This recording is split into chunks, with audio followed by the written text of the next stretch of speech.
York City rolling out a new plan to help those in what they call food deserts find an easier way to the grocery store.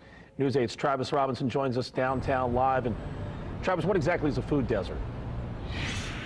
Yeah, most people are pretty close to a grocery store. If you're downtown, you just walk a couple of blocks and you're sure to find something. But the thing is, if you live more than a mile away from a grocery store or you're just busy, it can be easy to gravitate towards unhealthy foods.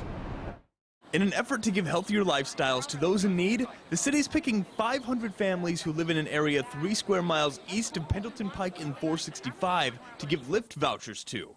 Every 2 weeks, these families would be able to get $14 towards an estimated $16 ride to go to a selection of stores in their area. I know there's a lot of people who don't have access to grocery stores within walking distance, and so for families who may not have a vehicle or only one vehicle, I think that'd be a great option. Now, if people can't download the app, the city's also rolling out a mobile grocery store to give even better access on top of the Lyft vouchers. I would say it's pretty important. There's a lot of people that they can't even leave their apartments or their home. Now, all this is going to cost $65,000 in state funds, but it's still the average person's money going towards the project.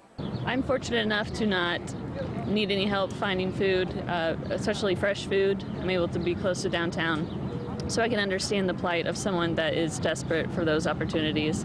So I would agree that it's a good use of taxpayer money. While much of the project is still in the works, some are questioning why the city just doesn't go bigger. So instead of having to rely on Lyft, like having more buses or, some other form of public transportation instead that could benefit everybody, not just these 500 families. But it's because of that partnership that $65,000 can go this far. And this is an innovative way that not only allows government to be able to help individuals, but it does rely on, to some extent, the private market and, new programs out there such as Lyft that. Now, the project is set to start in July, so as we get closer to that point, the city is going to be contacting the people that they'll give those vouchers to. I'm Travis Robinson, Wish TV News 8.